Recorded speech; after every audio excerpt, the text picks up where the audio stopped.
everybody. Hello.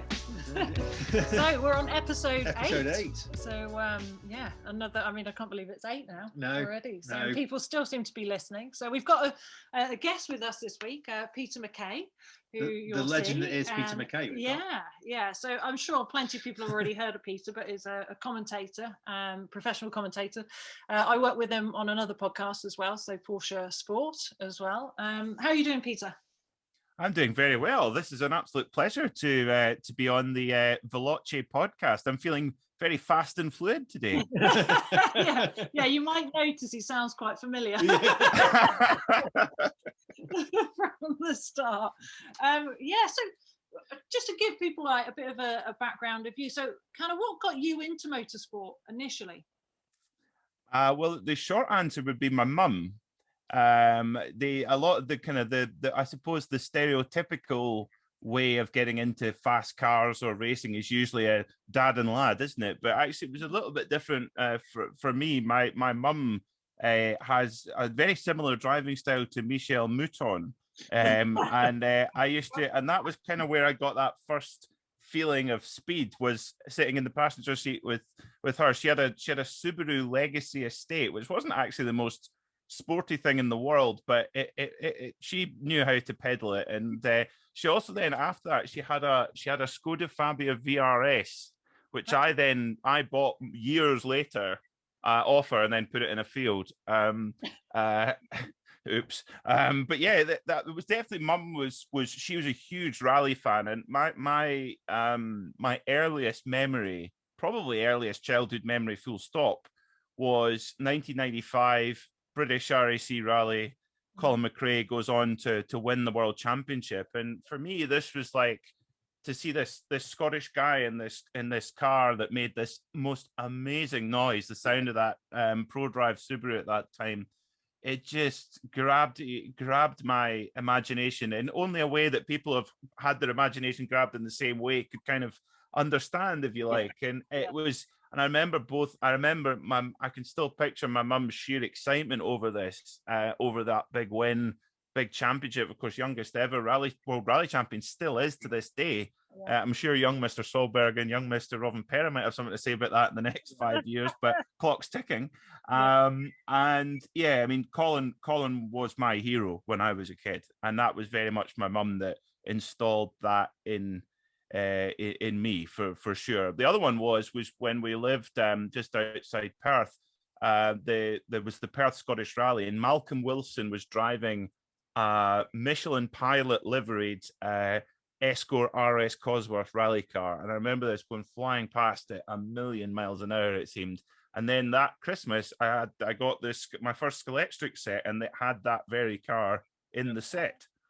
So it was just things like that, and and it was just like a snowball, and that snowball is still going. You know, that I was 5 years old and now 31, and I feel like the passion grows, and there's more and more things that latch onto it. And so yeah, to answer your question, definitely, mum is the one who's responsible for it all. So what did she think to you going into the commentating world then? Oh, she was very pleased. She was very delighted. Yeah, I mean, I had a great time working with my father in the Scotch whisky industry for pretty much since I left school. I'm as a salesperson, and I climbed all the way up to sales director in the company, and I got to travel to Japan and Canada and Holland and all these amazing places. And where the commentary part came in was, people used to ask me all the time. They used to say, "What would you do if you didn't work in whiskey?" Because when we're working for a family business, when your name's on the bottle, the people are like, they're like, "What would you do if you didn't have that?" And I would say, "Oh, that's easy. I'd be a motor racing commentator." Easy peasy. And the best part about working in the business was doing the public speaking. I used to do whiskey tastings all the time, all over the world.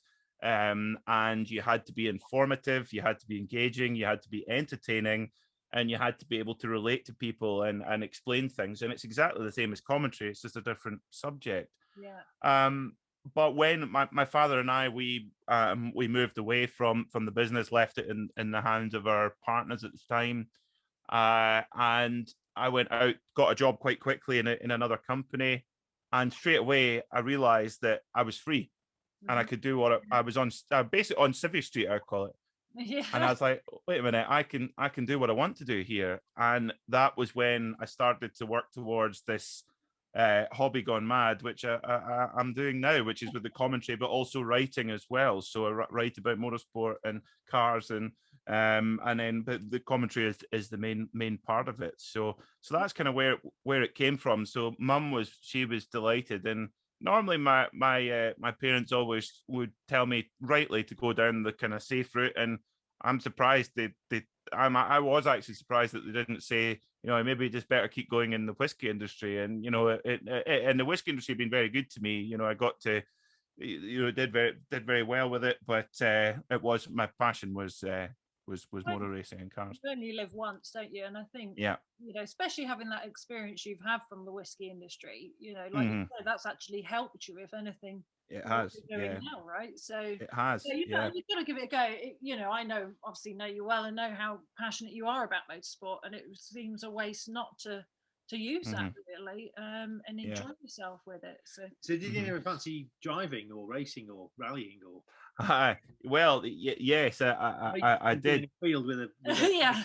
Well, yeah. I mean, I used to let Mum, if I'd been good, Mum would take me to the go-kart track, and we'd go just like arrive and drive stuff, and I just loved it. And it was always on the PlayStation. It was Gran Turismo, it was Toka Touring Cars, it was stuff like that.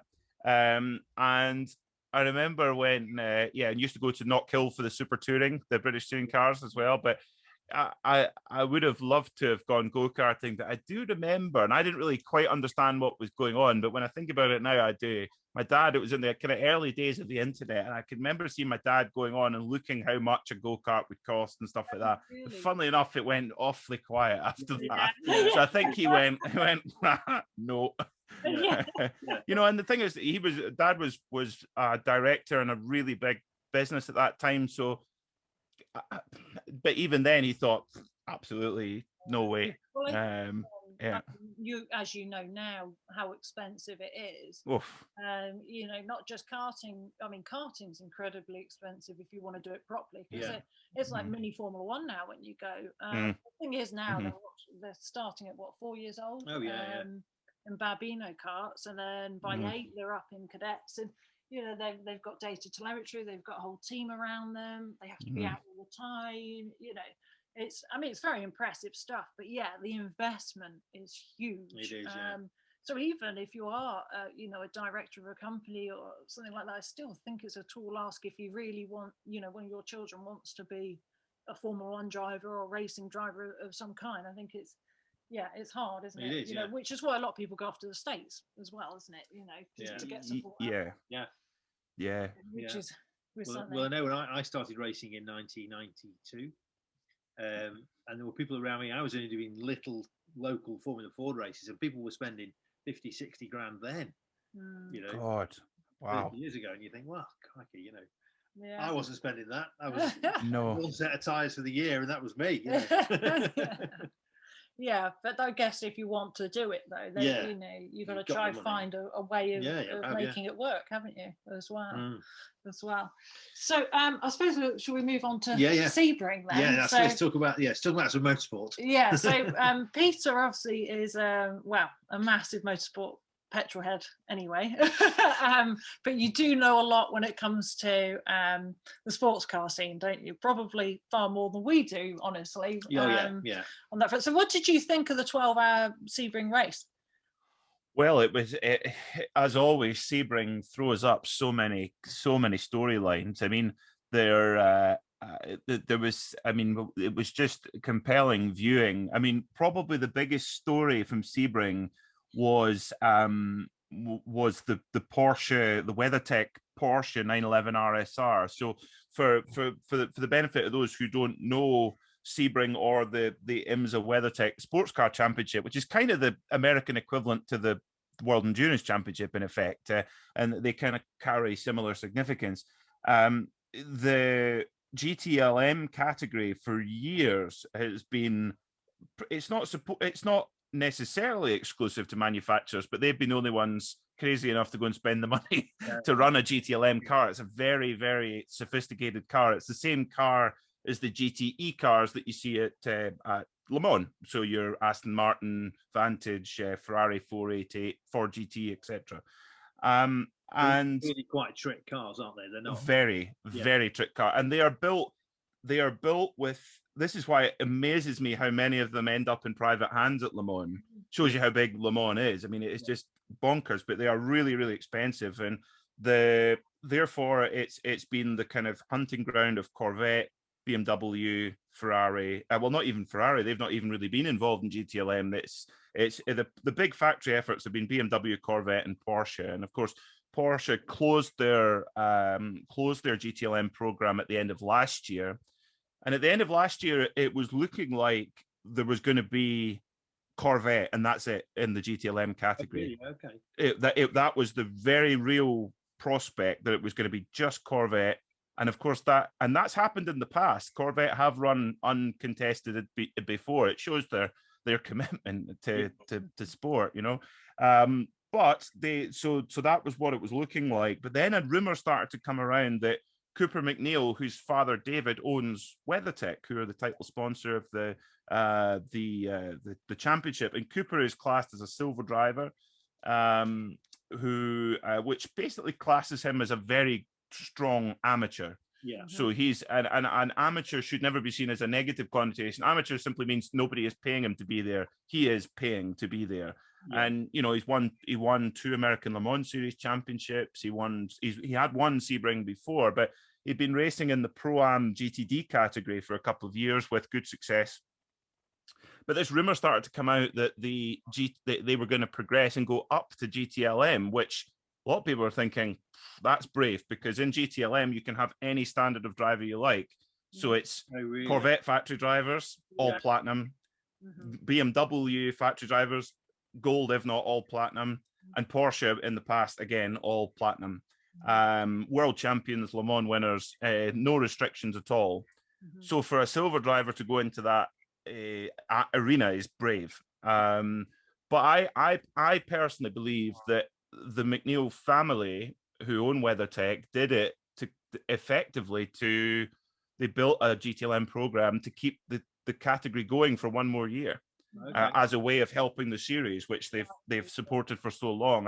That might be the case. It might not. It's just a theory. So we actually got the chance to speak to Cooper McNeil during the week after his big win at Sebring. Okay, right, yeah, and he said to me they had a Ferrari GTE car Bott, built in Italy, fitted with an IMSA wiring loom, and on its way to America. And while the car was on the ship, the deal fell through. No. For reasons that you would never expect Cooper to give. But he says certain events happened and the Ferrari deal fell through. Wow. So they had the car. I don't know. I actually don't know if the car got turned back around again or if it went into the McNeil collection. I don't know. So then at the very last minute, between Christmas and New Year, Porsche got wind that this was happening. And Christian Ried, who owns Proton Competition, who race in the World Championship, was also wanting to run at Daytona. And basically Porsche doing what Porsche do. If they see that there's a private customer who wants to go and compete at the highest level, Porsche will be right there standing along beside you. And that's exactly what happened. Porsche said, oh, if you guys want to do this, here's our RSR, here's some, they bought the car, obviously, McNeil's bought the car. Porsche sent their engineers and, crucially, their factory drivers. Yeah. And it got an, say again, Kat, sorry? For them, it makes sense, doesn't it? Because it's costing them less money, ultimately. To have way less. Representation there, that's the thing. So it's a bit of a no-brainer as a manufacturer, really. It is, and it boggles my mind that it appears to be Porsche's most open secret to racing success. Yeah. And at Sebring at the weekend, they scored their 100th class win at Sebring. Wow! In 69 years. Well, actually, for Porsche, 67 years. 100 class wins. Who's the next again down from Porsche? Corvette are on, Chevrolet are on 40. Yes, a massive difference. Huge, yeah. And it's massive. So the story was amazing. So coming into the race, I mean, bearing in mind that, you know, Cooper's driving with Matteo Giamini and Matt Campbell, two absolute superstars of the Porsche world. But they're going up against, like, in the Corvette number 4, Nick Tandy, Tommy Milner, and who else was in that car? Who's the third driver? That's terrible. Oh, it has left my mind. Who is the third driver in that car? No, as well, because we've discussed it enough. Yeah. That's terrible. We've discussed it at length. Anyway, it's full of hot shoes. BMW the same, and so they were up against it, but they played the strategy perfectly. They put Cooper in for qualifying, and everyone's like, what are they doing? Why are they putting Cooper McNeil in as the silver driver? Why would you not put Giamini or Campbell in? But this is very clever, because in IMSA, whoever qualifies the car has to start. Mm-hmm. Right. Mm-hmm. And of course, you have a minimum drive time. Yeah. So they wanted to get Cooper's drive time out of the way early, Which is done, really. super. And of course, the more time you can get Cooper in the car, the better. For track time is obviously gold, isn't it? So Cooper went in for qualifying, and he was within a second of the other guys, which for a silver driver is Which, you know, that's is good. Yeah. that's unbelievable. When you think to a factory driver who, you know, is always in the seat, doing something, you know, that's a very tall ask, isn't it? Around somewhere like Sebring as well. Which, Yes. I've driven around there myself, but it looks like it's a particularly technical, Yeah. bumpy, difficult track to really get your hands, you know. Because now with the driver pairings, normally you're as quick as your slowest driver, aren't you? In a frame? Correct. Yeah. Which, if you've got to have an arm, you need a good arm. But Absolutely. at that GLM, then that's negated. It's you've got. You really can't afford. You're giving you can maybe give away hundreds, but you can't give away tenths, basically. Yeah. And that was kind of where they were. And I mean, to give you an idea, to put a bit of context in how impressive Cooper's drive is, because do you know what? He comes from let's be honest, he comes from a very, very wealthy family. The business is, it's only started in 1989. I thought it was older than that, but put it this way, they have an advert at the Super Bowl every year. So they have got a lot of money, make no mistake. So Cooper's always going to get that jibe of he's only there because of his dad's money. Well, if it's not his dad, there'll be other drivers where it might not be their dad's money, but it'll be their dad's mate's money, or you know, it's at the end of the day, sports like that. It comes down to the stopwatch, and I think Cooper really proved that he doesn't need to prove himself, because at the end of the day, they're paying the bill. They can go as fast or as slow as they want, in my view. But at Sebring 12 hour, which was delayed to the end of 2020, Neil Yanni, who's a Le Mans outright winner and Porsche factory driver, he was 2 seconds off the pace. Oh, really? Yeah. Wow. That does show. Because he was just a bit rusty in a GT car. Yeah. And I don't think he'd been to Sebring before, if I remember rightly. So I think a hope for that that's nothing against Neil Yanni. That just shows you how good a job Cooper did. Absolutely. And they got his drive time out the way. And of course, with IMSA, every time there's a yellow flag, the field effectively resets itself. Yeah. So all you got to do is just try and stay on the lead lap. So Cooper did that perfectly, stayed on the lead lap, and then Campbell and Giamini, they did about 5 hours each. Mm-hmm. Wow. Which 5 hours in a day at Sebring shows you how fit these guys are. Absolutely. When you see what Sebring's like and how bumpy it is, how tight it is. I mean, great. They should keep it like that. I love Yeah. It's kind of old school, and I love that. Very. Because, I mean, we've discussed it again, haven't we? All of us really at length with this, with the tracks getting almost too safe in the fact that there's so much time. There's no punishment to making a mistake. That's kind of the problem. Not that you want to see anybody get hurt or have a major accident, but they have to be precise. If you've got to run through the gravel, that's going to, Yeah, or touch the grass or whatever it might be. And that's what's amazing in a 12-hour race like that. I think is, gosh, it's really almost as taxing as doing something like Le Mans, isn't it? Really? Yeah. In many respects. It's more intense. It's kind of condensed, isn't it? Yeah. So did you watch all the classes as well? So the DPI? Yes, I did. Yeah, I did. I mean, unfortunately, there was the stream, which is normally excellent. The stream was there was something apparently happening from a production standpoint in the production truck that was causing an issue with broadcasting it. So a lot of people, I thought it was just my internet, but I think everyone was having the same issue. Yeah, I got to say, I'm used to technology failing, so I just thought it was me, but then everybody else started saying something. I thought, oh, okay, it's not just me then. Yeah. So thankfully, it wasn't the whole race. It wasn't the whole race, but I mean the prototypes. I mean, wow. I mean the prototypes, the top DPI class, which is really given the kind of framework for this new LMDH rules that we're going to see in a couple of years' time with Porsche and Audi and Acura, and apparently BMW are going to be on the way soon, and whoever else.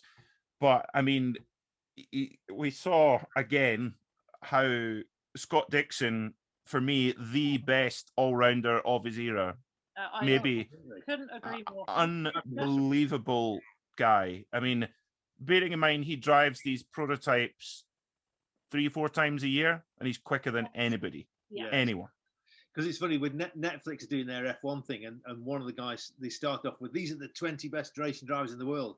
No, they're not. Yeah, I actually, being honest, thought that was really offensive. Yeah, absolutely. Because there's probably 4 or 5 of them that are.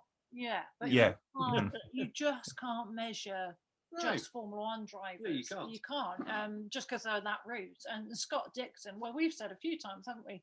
Why was he never in Formula One? Yeah. You know, how many IndyCar championships has he got? Has he won 6 now? I think 6. Yeah, you know, we all know how close IndyCar is. And okay, Formula One can be close, but it's not. I mean, Lewis is an exceptional driver, but it's not the same. No. Lewis most of the time has had to beat Bottas, maybe Verstappen. Now, there's no disrespect to him. He's still a phenomenal driver, and I believe you put him in an Indy car, he'd be as good as Scott Dixon. Yeah. But correct. Scott, I think he's got to beat the whole field every year. It also shows you how good people like Newgarden are that take that fight to him. Yes. You know, was never looked at over here, really. I know he did Formula Ford over here, but that was, you know. Yeah. But yeah, I agree. I think also the thing is that to win an Indy car, you've got to be good on a street course, you've got to be good on a road course, and you've got to be able to do oval. Yeah. If you're not good at all 3, you're stuffed. That's right.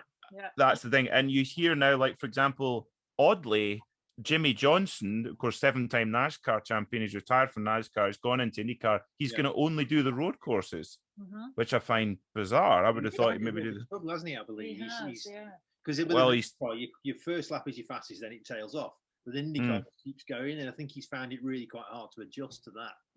Yeah. I read a very good feature in Autosport about Jimmy Johnson's adaptation to IndyCar, and it was very open and very honest. And he hasn't got it yet. Clearly, he would tell you that, but I think he will get it. Yeah. How long it will take, I don't know, but yeah, he's clearly got. He's showing why I think why he was a 7-time NASCAR champion. When you just listen to what he's saying about how he's just breaking it down, one very big task, and breaking it down into tiny little pieces and lining them all up in a row and thinking, right, let's get started, kind of thing. So, but in deep, yeah, I mean, a seriously good operator, but he's been made to give him his due. He's gone into IMSA, of course, racing at Sebring, raced at Daytona, and he's going to do Watkins Glen and Petit Le Mans as well. And he's in there with 2 of the best prototype drivers in the world, Simon Pagenaud and Kamui Kobayashi. So if you want 2 people to make you look ordinary, they're the 2 best guys you could pick, pretty much. But yeah, coming back to the prototypes, I mean, once again, the Chip Ganassi 01 Cadillac robbed again, punted by the BMW, and again the same 25 BMW that seems to be the 4-wheeled bowling ball at the moment. But that did cause a problem at Daytona as well, didn't it? Same car, So and took the Corvette out of the win as well, because the WeatherTech Porsche wouldn't have won if it hadn't have BMW just nerfed Garcia out the way in the Corvette. And it was quite clumsy as well, wasn't it? Oh, very. Was it the same? It was an iRacing crash. So it was De Filippi, wasn't it, that was driving the? Yeah. Is it him every time that causes? No, it's been a mixture of him and Spengler. Yeah, because Bruno Spengler was the one that caused was he? The incident at the start. Of course, yeah. So yeah, we've got to be careful what we say. Yeah, but it wasn't the best move. Let's say. But No. hey, you know, that's racing. But yeah, it certainly made the last 20 minutes very exciting, didn't it? It was. It all happens in the last half hour. Yeah. It was just bonkers. Well, just in the last 2 hours, it was really crazy, and it shows you how hard these guys are racing. I think it'll go down in history as one of the 12 hours of Sebring with the most panel-to-panel contact, which I think is maybe in that form of racing might have to just get reined back a little bit, because it is a form of racing where it is maybe just getting a little bit over the top, but it's a fine line, isn't it? But it looked like the Cadillacs had it, you know, it looked like the Chip Ganassi Cadillac had it sewn up, but they didn't win in the end after getting taken out by the BMW. It was the number 5 car, the JDC Miller Motorsport car with Sebastian Bourdais, Tristan Vautier as well, and that would be the last car that you would expect to win, and it did it. And it, you know, they had to change the front nose 9 times. You're joking, really? Where they have 9 front noses, I don't know. That's right, yeah. Truck full of them. Yeah. It is. Good job the car's black, because they can't have been painted up, surely. Yeah. So yeah, they had to keep replacing stuff on it, but they did get there at the end, and they kept losing bits. So it was apparently Bourdais, when he was in the car, they were losing bits off the rear wing, and apparently he hates a loose rear end, but he still managed to kind of pull it through. So I mean, there was stories up and down the pit lane. I mean, Lawrence Vantor got his first ever win at Sebring as well, which I thought was great. Yeah, great. I mean, we've spoken about him a lot, haven't we, on the other podcasts? And he's a very special driver. So it was great to see him get his first win there as well. I'm sure for any driver doing endurance, Sebring's got to be one of those. Yeah, it's one of the classics. Yeah, exactly. Get under your belt, really. Yeah, I mean, I think it was just very, very exciting. What did you think to the LMP2 accident, which that was about 2 hours before? Was that 2 hours before the end? Or was it a bit earlier than that? The really, really big shunt. Big shunt. It kind of sideways, and it whipped him off into the. Nazareth had a very similar moment, but caught it earlier in the race. I can't remember the incident specifically. I think I remember seeing the aftermath of it. Yeah. The good thing, it's a good job that these P2 cars are safe, really safe, because some of this is the thing is, are the P2 cars are they really a suitable long-term solution for amateur drivers? I'm not sure. Yeah. I think my view on it is, especially with the way we're going forward with LMDH being at a price point which is similar to LMP2, I would say that we have pros in prototypes and we have AMs in GT cars, because they are. I mean, there's 600 horsepower in one of these Gibson engines in the back of the P2. With Carlin, didn't we? And they got an LMP2 car in their workshop that they'd been running in Manchester. I think that's what he was running for, in Asian Le Mans. And they said it's an animal, this car. That's all they described it. He said it is an animal of a thing. Yeah. It's not an amateur car. Well, the other problem you have when it's like LMP3 is pro GT drivers tripping over LMP cars as well. And when you've got amateurs in the LMP3, I think it's a tricky one. I can see the appeal of an amateur wanting to go and drive a prototype. I totally get that.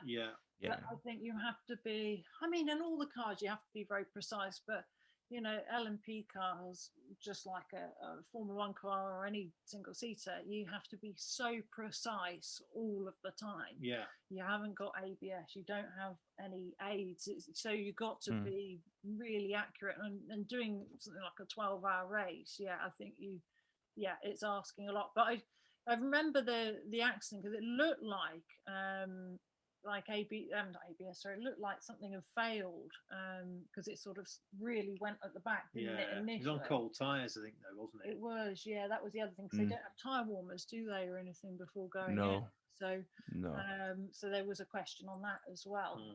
And it's a very hard compound tyre as well, because they obviously have to last so long. So they've got this really hard tyre that's not been pre-warmed.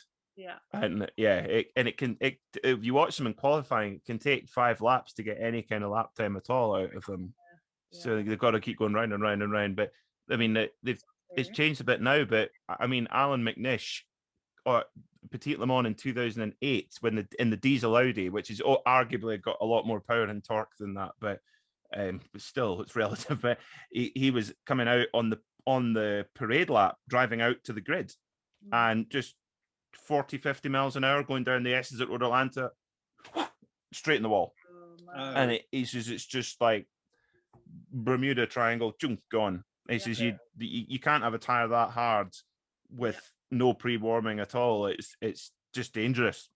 So, you know, if you're pro, again, of course there's at least one pro in each of these P2 cars, and it's fine when they're in. And in fact, the racing's superb because you have somebody like, you know, you'll have I don't know, a Jeroen Blekemolen versus a Ryan DL.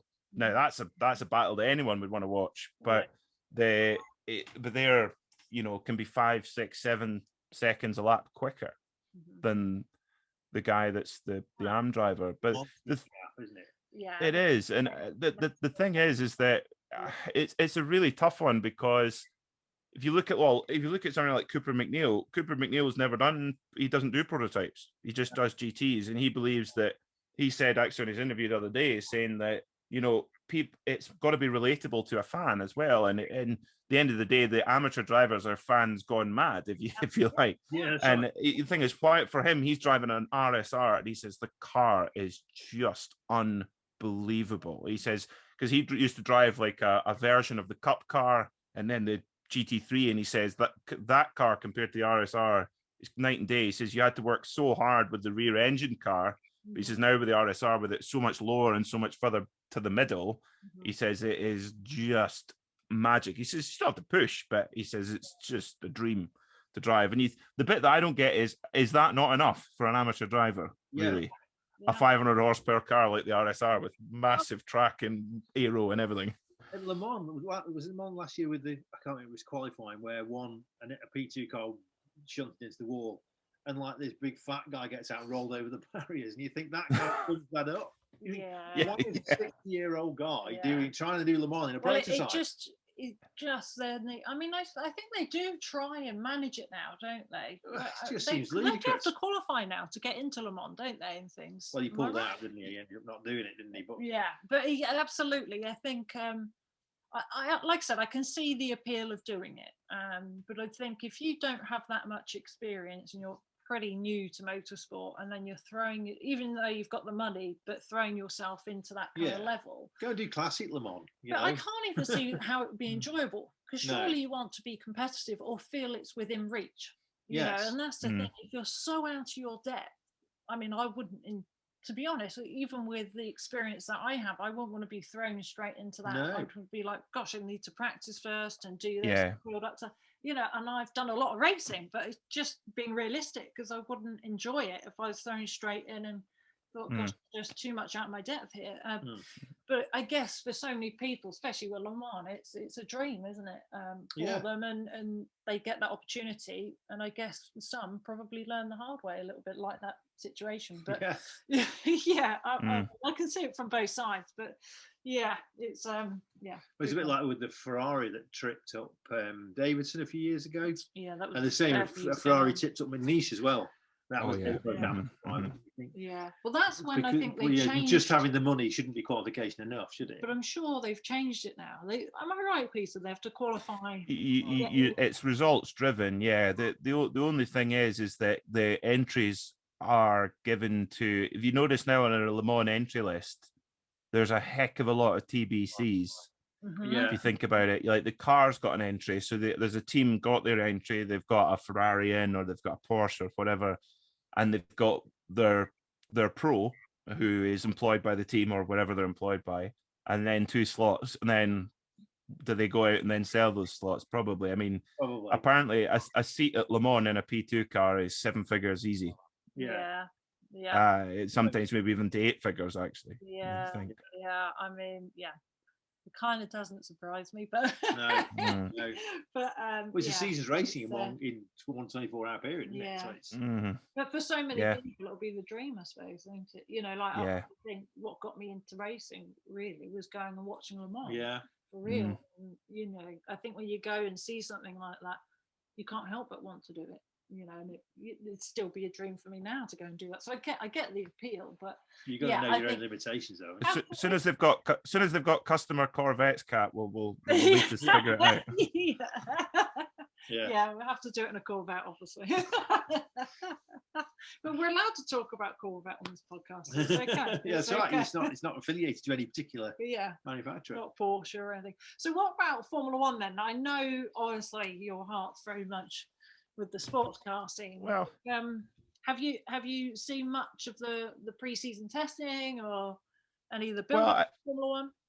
I keep top side of it. I still read Autosport every week and kind of keep top side of it. I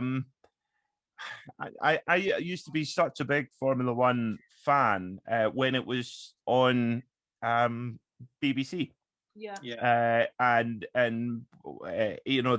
when it was full live coverage, and I think the team that they had at that point was very good. And then when it went on to Sky, was it for whatever reason it didn't work. But I think one of the biggest things for me was the move to the hybrid. Now, I'm all for, there's nothing wrong with a hybrid racing car. Like, for example, the Porsche 919, one of my favorite racing cars ever, and it's a hybrid. But Formula One, it's just gone about it all the wrong way. But to answer your question, I think it's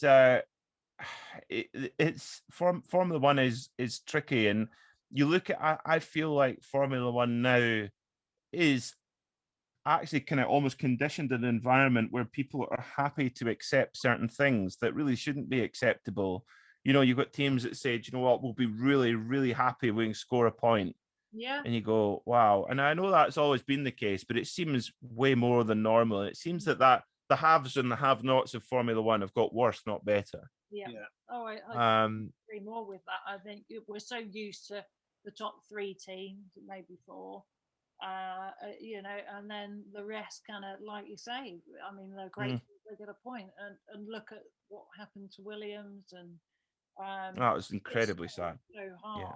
Well, I mean, like to be part of Formula One because of the sheer. I know they've got budget caps now, but even still, I think the best teams, the biggest teams, will still find a way around that.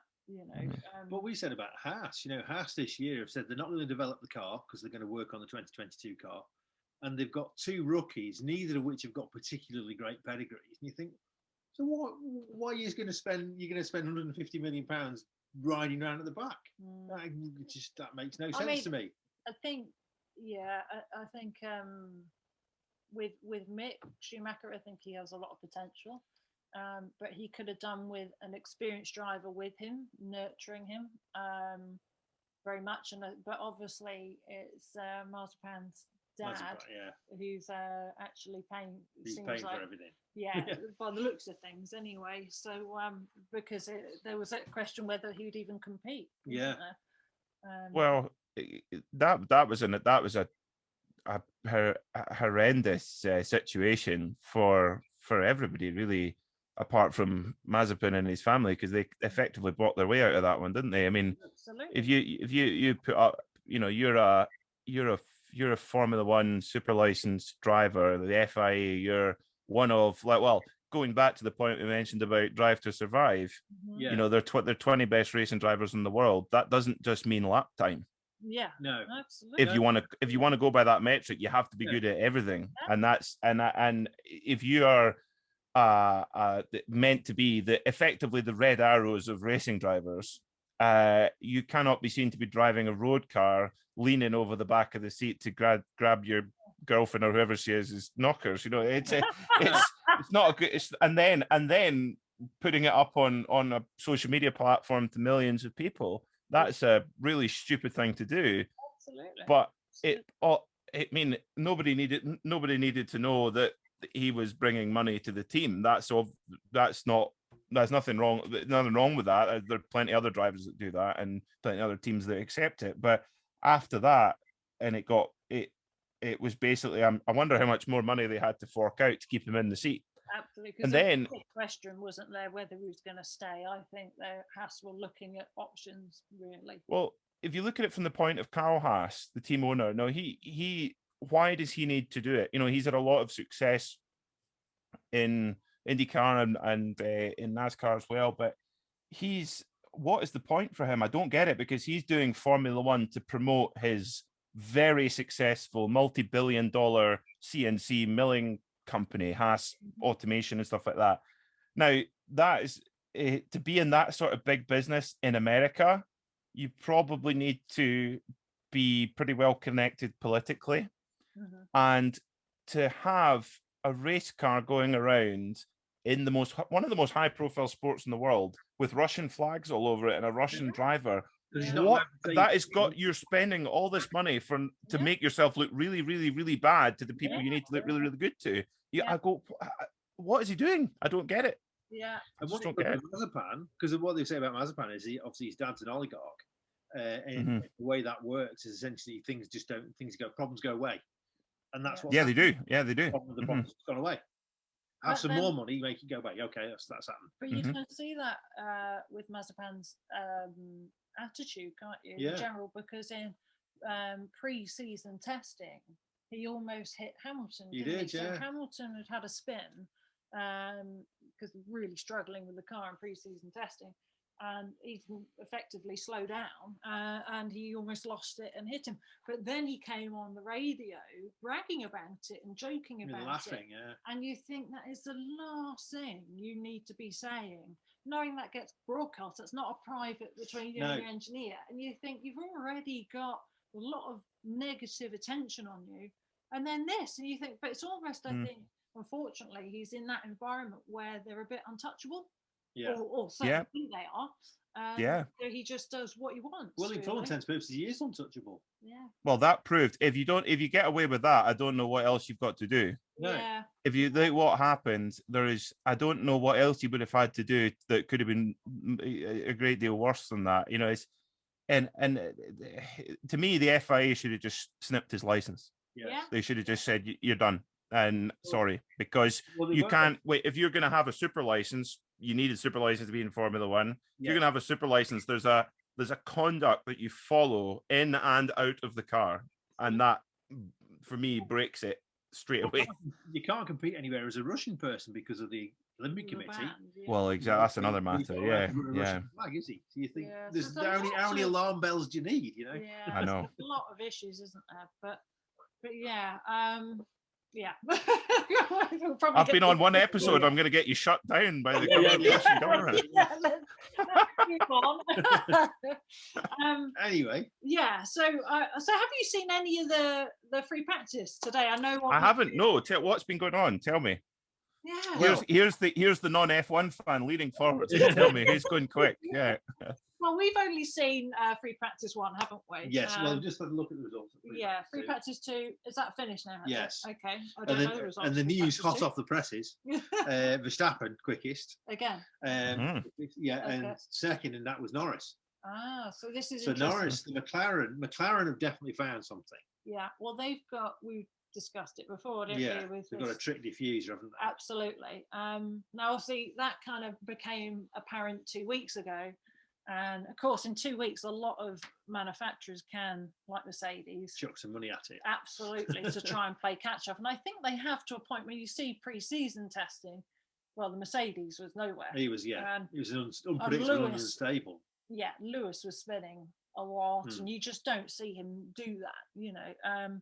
So for him to do that quite frequently and seem unsettled by it, but this time round they look a lot more comfortable. They still don't look like they've got the outright pace. They did a test, only for a few laps, but on soft. So Red Bull and Mercedes did a soft. And even then he still wasn't as quick. Bottas is quicker. Yeah, Bottas seems to have got more of a handle of this car so far, but obviously we've seen that in the past with Bottas at the start of the season. He's very, very strong, and it's almost like Hamilton gets under his skin a little bit. But he's had actually a sports coach, hasn't he? Like a therapist as such, Bottas, over the winter to hopefully help with that, because I think he's got the pace for sure. Yeah. I've always thought Bottas has the pace. It's just in his head, which is why you always see at the start of the season he's really, really strong, and then seems to just get to a point where he just loses faith completely. But there's only statistic that Hamilton hasn't won the first race for the last 6 years. How mad's that? But he's won the That's a championship. good start. Yeah, yeah. It's almost like that, though, isn't it? Yeah. And that's what you see. Bottas seems to get off on a better start. But yeah, so Mercedes, it's going to be interesting because we've been so used to them being so dominant.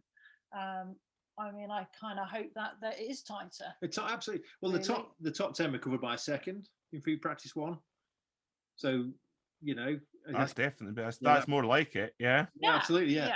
I I know mean, that'd cover the field in a sports car race, wouldn't it? yeah. But- So Well, I was watching it at MotoGP this morning. Of course, the first round of the MotoGP Championship in Qatar, and it's like, it's hundredths. It's close, really close. So it's not bad. We'll take a second. Yeah. Well, it means it's moving in the right direction, I suppose. Well, that's what rule stability gives you, because they've had stable rules for a few years. People without resources start to catch up, and there's less gains for the bigger teams, and that's kind of what you're dealing with there. I think is just stability. But of course, that's all going to change again next year. But if we have a different world champion this year, that'd be well, good. Verstappen certainly at the moment. Also, you never know with practice for sure what they're doing, but they did do a qualifying run in free practice, and they did in pre-season, didn't they? Yeah. And each time Red Bull, well, certainly Verstappen has looked very strong. Perez, what was he, 7/10 off in first? He was. I didn't see where he was practice. on that one. But Ferraris are going well though. Science was well up. Right. Okay. Yeah, it's. Because McLaren are on a Mercedes motor this year, aren't they? Yeah. That's a big. That's got to be a couple of tenths easy. Yeah, it is, on the Renault motor. Yeah. And they've got something. They found something with the aerodynamics. You know, Mm-hmm. good year for McLaren. I mean, if Lewis wins the world championship again, but has to fight for it, we'll take that. Yeah, absolutely. You just want to see racing. Yeah, you do. Yeah. I know they've tried to reduce the downforce a little bit, but of course they're very clever. They've tried to find it in other ways. But yeah, just for it to be closer, really. So it's certainly looking promising so far. That Red Bull have been more dominant, but also McLaren seem to be the big game. They seem to be the ones that jumped up the most. Because I mean, I don't think Ricciardo had the best first practice, but I think that's because he got caught in a lot of traffic when he went to do his softs qualifying run. He kind of didn't really get because it's a shorter shot session now. They've knocked half an hour off it. So they used to get 2 90-minute sessions. They've now got 2-hour sessions. So I think everybody goes out now. So I think that's probably what. Yeah, and also you've got to try to do some heavy fuel running and all of that as well. All the usual stuff, yeah. Yeah, so I think it'll be certainly interesting. I mean, I would love to see McLaren get somewhere, really. I think Zach Brown's done a great thing with the team. And I think you can see that. And I mean, even to get Ricciardo, I think that shows, because Ricciardo, I think, was really meant to be a long-term deal with Renault. But that's not running that well, that car. No, and I wonder if the engine is part of it, you know, why he moved over. And I think Zach's got quite a modern look on things as well. And, you know, it's I think you'd think Renault would be one of the best teams to be with their resources. Well, I always think you need to be with a factory team. But, yeah. So, I mean, we'll see. But have you got your money on anybody this year then? Anybody you're hoping for? Well, it's going to be fascinating to see how Vettel gets on in the Aston Martin. Yeah. And you know, there's a lot going on at that team, and you know, you could go down a black hole with conversation with that the team, but I think it'd be really interesting to see Vettel in there. I think he's at a point in his career where I think the environment there will suit him a lot better than Ferrari, and probably even, I mean, the thing is, when he was at Red Bull, he was lucky that he was the chosen one. Red Bull can only have one chosen one. Absolutely, they can't have two, and they've proven that time and time again, haven't they? Absolutely. And they completely mollycoddle one and just treat the other like death by this. But I mean, Webber, Gasly, Albon. Yeah. Have you watched the Drive to Survive? Oh my word! Yeah. Yeah. It highlights it though, doesn't it? Well, there was an interview. It really does. Gasly put out an article this week, whether you saw that. No. About it. What was that on? was Motorsport magazine had a kind of little bit about it. Mhm. It was another magazine that had done the full article, and he basically talks about he was treated like crap. You know, he was a forgotten man completely. He shunted the car in testing at the start of the year and was never forgiven, in effect. And it was just, ignored and forgotten about. And he said to Christian Horner, "What do I need to do? What can I do differently?" And he said, "Don't worry, we've got your back." And that was as they went into the summer break, at the end of which they sacked him. And it was like, well, you've done this now with so many different drivers. Because Ricciardo saw the writing on the wall. That's why he left. Because they liked Ricciardo and they don't want to lose Ricciardo. And he was the only one really to rival Verstappen. Yes. Despite the fact that they were all around Verstappen, Ricciardo was still there, wasn't he? And hassling Verstappen. And at times beating him as well. And I don't think they wanted to lose him, but they don't seem to be able to balance it. It's like Mercedes and other teams seem to manage to a 1-2 driver, don't they? Even though Bottas, I'm sure, doesn't want to be seen as number 2, but they're able to manage it better. And for whatever reason at Red Bull, it just doesn't happen. Well, Ricciardo said, do you remember they hit each other at Baku? Do you remember that? Ricciardo had got into past Verstappen, and then he'd end up back behind him because the tyres was holding him up. And he'd asked the team to move him out of the way, and they hadn't a few times and all that kind of stuff. And he says, as he creamed into the back of Verstappen, he thought, "There you go, serves you right." And that was his thought process as they fired off down the escape area. And I think he went back and signed with Renault. Because he just thought, what else do you want me to do? Yeah, so it's just a shame. I think the good thing with Perez though is Perez being older. He's a bit calmer. He's had what? How many years in the sport? I was going to say 10. Said 10, but it can't be 10. It can't be 10, maybe 10. He's just going to be happy to be there. Yeah, in that seat. The first thing is he's in a seat. He's in a good seat. But he's also older, so I think he can bring things to the team from other teams, and I think he's more likely to say, "This is what I want. This is what I need." But he's also a Sunday. He's so strong on Sunday. Yeah, and I think he'll not take any nonsense at all on the track. Yeah, none. But that's what's about him. Yeah, they need that. They need somebody with experience because they're juniors. And there's nothing wrong with their juniors, and they've got some bloody quick juniors, haven't they? But they don't seem to be able to nurture them once they get them out of the Toro Rosso. That's where it seems to go wrong. And the conversion rate is awful. So the conversion rate is terrible. I mean, I think when you look at, I mean, you've got to take your hat off to Gasly, because in the same weekend is one of his best mates is killed in a racing car at the track you're about to go and race on. And then and then you lose your drive and you get mid-season, which is embarrassing. Must be incredibly embarrassing. And but you look at a team that have put on in the very much the kind of Italian way, if you like. They've kind of put they're a bit more of an emotional team, AlphaTauri, aren't they? And they've kind of put their arm around them and given him a little bit more of the encouragement, and hey presto, he goes and wins a race. And well in that he was flawless in that race, wasn't he? But he was pretty much flawless all year. That's the thing. Yeah. He completely upped his game, and that's an incredibly hard thing to do in that environment when so many people are doubting you, is to come back strong. But he did. And that to me confirms there's culturally something not quite right in Red Bull. There's something not right. It's the cult. It's not from Mr. Mateschitz, but it's very clear that it's Horner and Marco that are the bullies, to be really blunt, because Verstappen is a guy who's got. You look at his background. Verstappen's got very, very thick skin. He's had to have thick skin. You look at, how he was raised, how his dad was. He's been absolutely groomed to be a Formula 1 driver.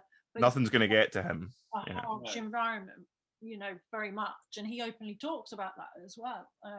But other people need an arm put around them, don't they? Absolutely. And this is the thing I cannot understand in today as well, why there are not more sports coaches that deal with the mental side, performance coaches, like there is in so many other sports. But get to Formula 1, and I mean, there's a big focus with Bottas having it, but I cannot understand why Red Bull don't think, right, we need to reassess here what we're doing, because they're investing money in all these juniors and then throwing it away at the last hurdle. Yeah. Just to me doesn't make any sense. And it's like you perform or you're out. Yeah. And it's like, well, because Perez told a story, funny enough, this week about he tested for Red Bull. Did you see this? Yeah. When he was doing Formula 3, and he got one session, wasn't quick enough, and was out.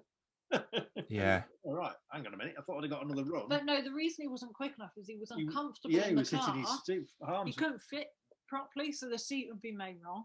So he came in to say, I want to adjust the seat because I can't steer it properly. Yeah.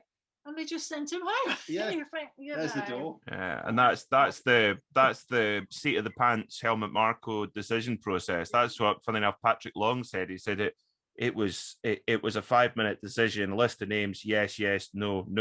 And interestingly, on Drive to Survive, which actually anything on that program I would take with the biggest pinch of salt, because I think it's becoming more and more contrived with every season. Yeah. But what Horner did say when they're talking about, he was questioned about Gasly versus Albon, and he says, "Oh, we're making decisions based on data." I'm like, that's just a hoaching lie. Yeah. I said, you might have some data, but there's clearly a lot of seat of the pants going on as well. Yeah, absolutely. Well, I thought that because with data, why then not put Gasly back in the car? Yeah, if that was the case. Yeah. Gasly did everything he needed to do. And I think the fact it happened with Albon, the only reason they didn't get rid of Albon halfway through is because they didn't want to lose face with their decision. Yeah. They made a wrong decision with Gasly, but they won't accept that. So Gasly will never have a look in again at the main He doesn't seat. want to go back there, does he? No, that's the worst thing he could do, would go back to Red Bull. Yeah, because I think it will just happen again, because unless they can reflect themselves as a team and look inwards and think, right, there's something we need to change here. Max is happy. That side of the garage, great. But you got, what's the point of having another car? Zach Brown's put his spanner in the works this morning. Apparently, he said this morning that Mercedes 2022 will be Russell and Verstappen. Yeah. That's, as he threw his pigeon, got him onto the pigeon. He's like, I'll just throw that one in there. Yeah, well, I'll be over here. I'd like to see that, to be fair. But we'll see. Well, it does make me wonder if Mercedes will pull out and McLaren will become the Mercedes team. Yeah. Because I wondered if that's what lured Daniel Ricciardo in. I just think that would make a whole lot more financial sense. Well, Zach Brown's a clever guy, isn't he? He's an operator, isn't he? So absolutely. I just think that's what's going to happen in the end. Here's my theory. I think that could be one, but it could. Aston Martin and Daimler are, well, you look at what's happened in the last year or two between Toto Wolff, Lawrence Stroll et al., Daimler and Aston Martin. Yeah. Especially with Aston Martin as a publicly traded company, you look at what's happened. Yeah. It's all a little bit too cozy for me. And I think you look at the interest that Daimler are taking in Aston Martin, it could be that those two join together, because you wonder. Mm-hmm. Oh, yeah. Right. Well, I would say, last year, it was a pink Mercedes last year. Is it a green Mercedes this year? It's yeah, of course. That's the thing. That's the thing. They copied that car, through, didn't they? Yeah. I know they said that they didn't do anything wrong, but well, I suppose technically didn't. The FIA didn't. Yeah. They fined them a load of money and some points or something. They did find them, yeah. But you can carry on. 200 grand. Yeah. Yeah. Which is for them, Yeah. I mean, that'll be Lawrence Stroll's weekly jet fuel bill. Yeah, that's right. Yeah, exactly. Yeah, it's, and I was surprised they were still allowed to run like they did. I thought, I mean, that's not the way to win races anyway, is it? Because who was it? Martin Brundle, didn't he say that you can't copy teams to that degree because you'll never beat them? You never beat them if you might copy get them. to the. That's probably Zach Brown again. Oh, is it? That's the kind of thing he would say. Yeah. But so but I suppose if you haven't got the resources, then I suppose that's the. Well, I hoped that because we've got the budget cap, I hoped that would help people like Williams, but they're not. Too little, too late. Their car's not working again. Well, you think. Well, we'll see for next year, because next year's a big change. Yeah.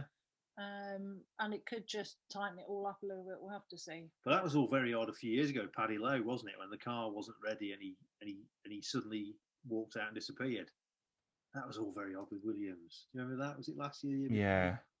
No, It was the car was massively behind yeah. schedule, and it felt very odd, like whether they had a breakdown or something, and they never seem to have recovered from that point. Yeah, that was right. Because they came to the first round and there were things still missing. Yeah, well, they missed the first day of the testing. Absolutely, and things, they couldn't test because like the front wing wasn't there, Yeah. and just bizarre things. Considering how much I know they're not spending the money of Ferrari and Mercedes, but still, 150,000 or something. Yeah. And then the car wasn't ready, and they didn't have the parts, and it was the most bizarre. Bizarre situation. That was like when there was. I'm going off the point here a little bit. When Honda first went back to McLaren, and the first engine arrived, and it wouldn't fit. Oh yeah. They're woking, thinking, "Well, now what do we do?" Yeah, but that kind of makes me think it's almost like any race series, isn't it? When you hear stories like that, it doesn't matter how much money, what's involved, things still go wrong, don't they? Yeah. Sometimes the most stupid things. Yeah. That you would think a team like that would never make that mistake. No. But absolutely. But anyway, we'll find out this weekend. Yeah. So I suppose we could go on and on and on about Formula One, but anything with wheels on, really. Well, that's true. Yeah, that's true. But we'll wait to see. So we've got the round coming up this weekend, haven't we? So we'll get to see what happens with that. Yes. So we have like an interactive part of the session, a bit like what's it called? The Genie question. A bit Racing like Genie, yeah. Yeah. So what is it this week, Rich? So this week we said if you could have dinner with any two racing drivers, one from the past, one from the present, who would they be? Oh, that's an excellent question. They don't have to, as Kat said, they don't have to be dead as they're in the past. They need to be dead. No, they don't need to know. That's not... Well, like just man by past. Whoa. Well, I'd probably say from the past.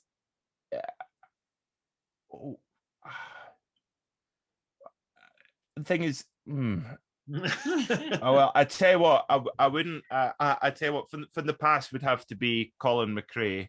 Yeah. But it would be very much a liquid dinner, I would imagine, with Colin. He liked to party, apparently. So, interrupt you there before you finish your train of thought. Have you read Jason Plato's book? Yes, I have, and I actually I've listened to it on audiobook when he reads it out, and I've honestly nearly put the car off the road laughing with some of it. It's just fantastic. Colin McRae, doesn't he?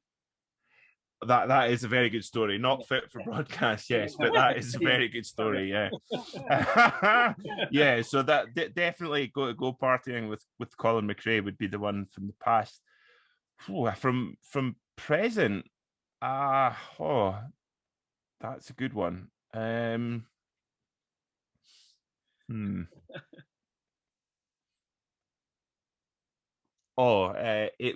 would have to be. Could it be a rider racer rather than as in a motor? Yeah.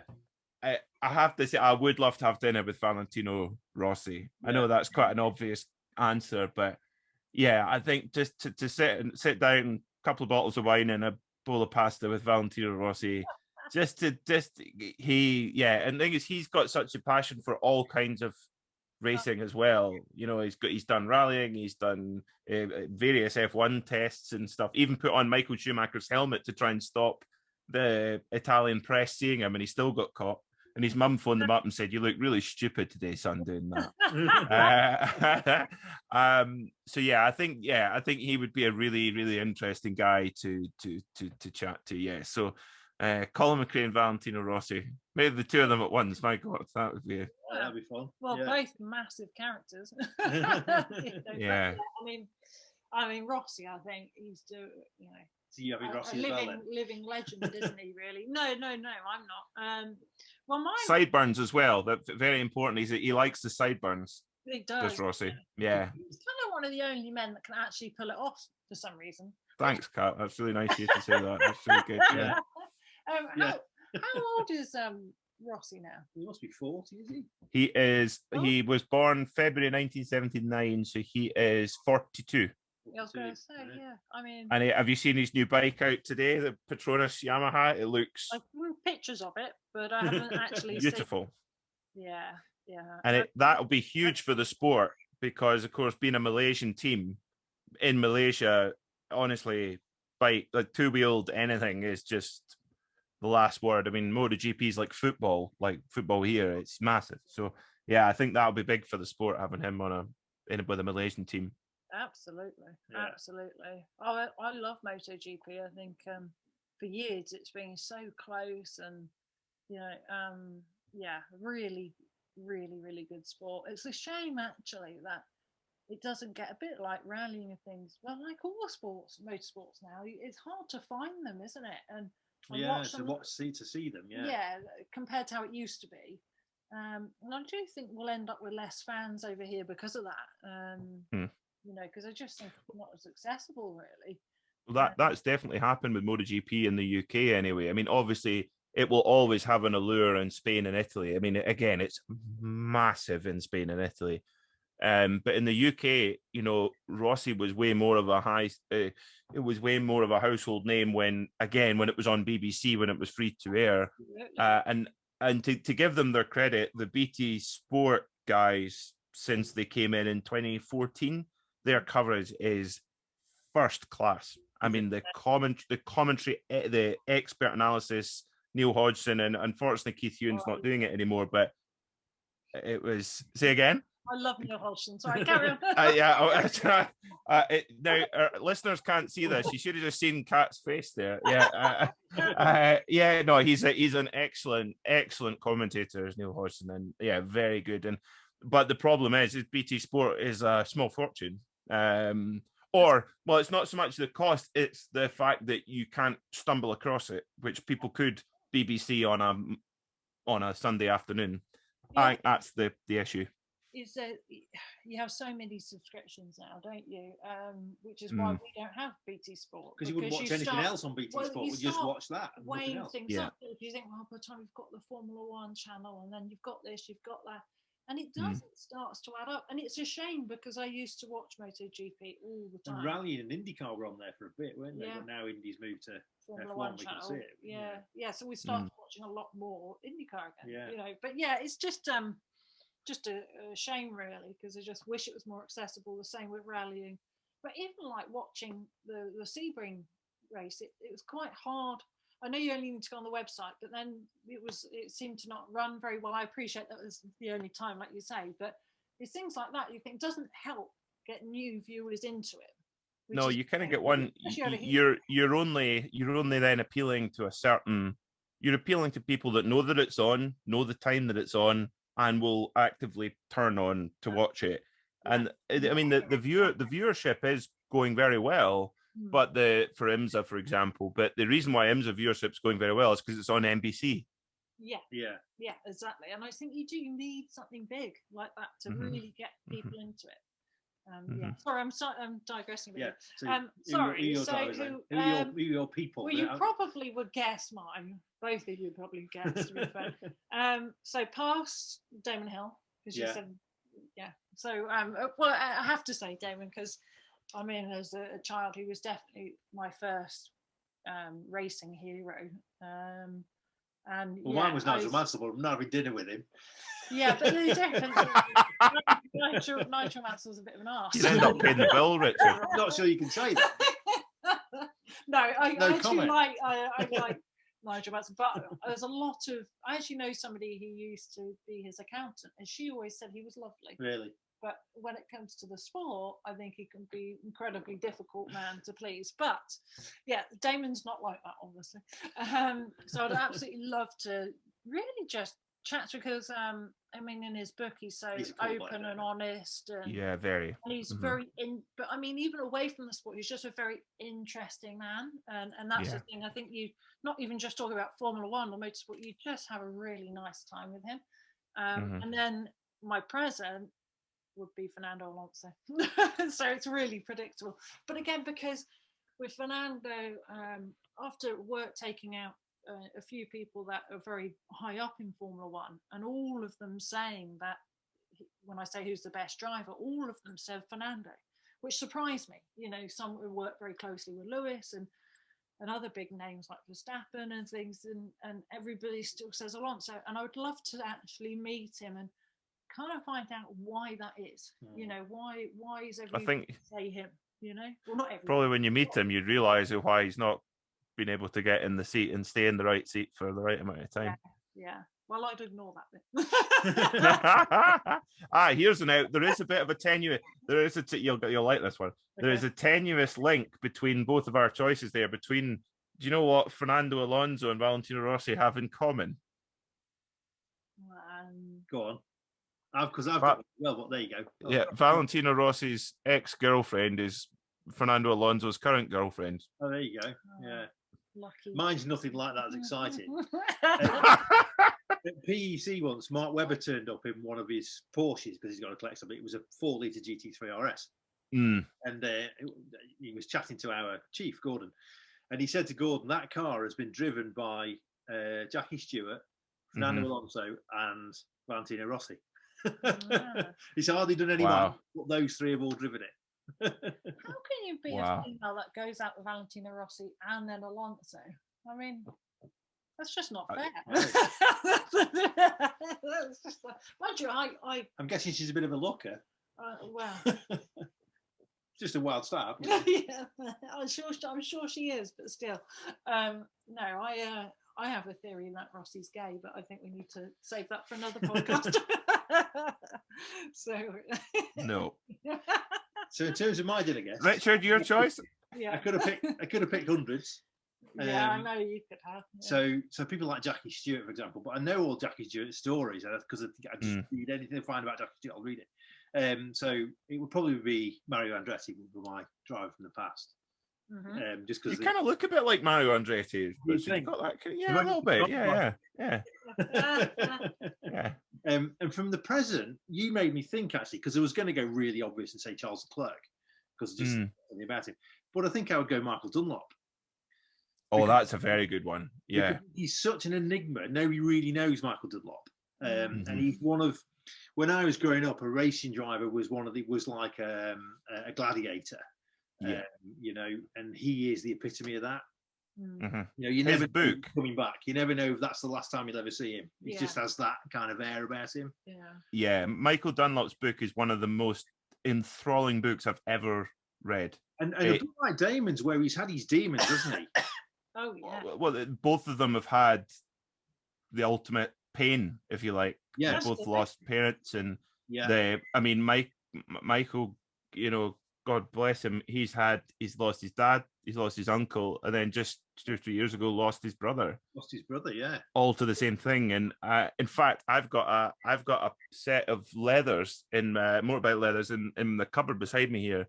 That where Glenn Irwin won the Northwest 200 in. Right. And after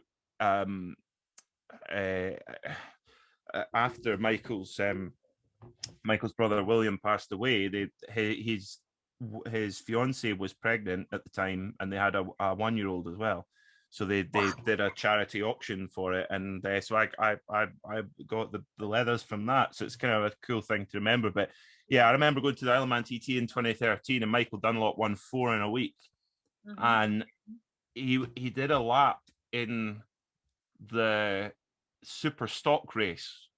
Basically a 1000cc road bike, the same bike you see people driving down to the chip shop in with the number plate taken off. And he did the first 130 mile an hour lap on a 131 mile an hour lap on a super stock bike. And I remember we were at Cronkivody Straight, and he was coming up behind McGuinness, who is the boy at the Isle of Man TT, and he went past him like he went through this blind right-hander and slipped underneath him like McGuinness was standing still. Yeah. It was just spellbinding. And yeah, Dunlop, doesn't he? Yeah. Oh, and you look at how many different bikes he's ridden, and he's won on everything. Yeah. He's won on Kawasaki, he's won on BMW, he's won on Yamaha, he's won on every single manufacturer you can think of. Yeah. And he and the thing is, for him to do it, he has to do it his own way. It has to be him and a couple of mates from a van, doesn't he? Literally it's the work. It's the only way it'll work. If he could not, he's tried it in factory teams, and it never. Well, it works for about a season. Yeah, he would be a good one. and it came across really reading his book as much as anything else. Was we talked about how much the IndyCar drivers get paid earlier on, and it's not really. And it might have been the year when he won 4 in a week, and then he went home and had to declare himself bankrupt. That's in his book, isn't it? I think that was that year. And you think because he just got nothing. Because I remember John McGuinness said that I think he had a good year one year and earned just over 100 grand, of which the HMRC had half of it. And he said they weren't sat on the back when I was going down Bray Hill. Yeah, would have got to give half of it to the HMRC. Yeah.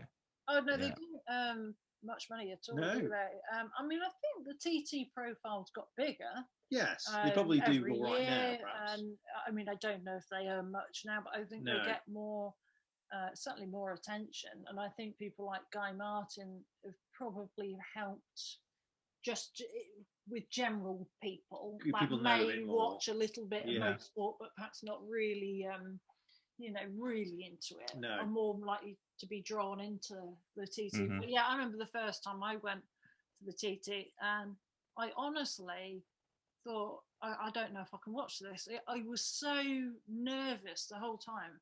And we went, there was a few of us that went, wasn't there? We went and stood in this this garden, because I was very lucky that a client of mine, she lives there. So okay. her car, her 911, which was very kind of her. And her brother gave us a little tour of all the places you should watch and the locals they knew. So we went and stood in this front garden, and I stood there I thought, this is amazing. I can't believe how good this spot is. And the first bike came past, so I thought, yeah, stop this. I can't stand here any longer, because I kept thinking. It's when you hear them coming. When you hear them coming, they're like, you go. It's at the end of the chain snapped or something happens. That bike is in here. You know the section of road where David Jeffries left us. He was the boy. David Jeffries was the boy. Yeah. What about him was he was a big guy as well. He was a big lad. And he was well, it was just after that section was where this garden was, and a few nights later, Jamie Whittam, who I also think is he'd be a good bloke to have dinner with. Jamie Whittam was stood doing a little piece to camera where we've been standing, and they're coming at you probably 180, 190 miles an hour, and just turn in front of you. And you're like, oh Jesus, I can see why nobody's standing here. Oh yeah, it is. Yeah, so I think we stood there for 10 minutes, and then we all bottled it basically. And you think, that's us stood there. Can you imagine riding? Yeah. And I mean, gosh, we've raced and we understand the appeal, but I cannot imagine ever pushing to that degree with nothing left, and know if you make even the slightest mistake, that's probably it. Game over. And that's a whole different mindset, I think. I know, motorsport in general, like Formula 1 used to be more like that going back, but it's certainly nothing like that anymore. No. And I just think that kind of mentality. Because he's the guy that holds the record at the moment. What's his name? It's a British supervisor, right? Peter Hickman. Peter Hickman. So he must ride it like a short circuit. He does. Yeah, he does. You look at the amount of movement in the back, the amount of movement from the rear. Yeah. And that's like ridiculous. Yeah. That's your own ability, isn't it, or something? For sure. It's easy. Right, I suppose we should wrap up, really. Otherwise, we'll just be chatting about all sorts of motorsports. Peter's probably got better things to do. But anyway, thanks for listening. Next week, what are we covering next week? So next week, we're going to talk about some road cars. New Bentley GT Speed. We're going to talk a little bit about that. And the new Aston F1 safety cars. Yeah, and we'll also cover the Formula One, what's happened, and go through, and we'll go through some driving techniques and things as well. Sort of focus particularly on motorsport this week. It's all kicking off, so we thought we'd have a motorsport week. Absolutely. So thank you very much to Peter for joining us. Yeah, thank you very much. My pleasure. Analysis of the Sebring 12 hours. And thanks for listening. Thank you very much. Bye.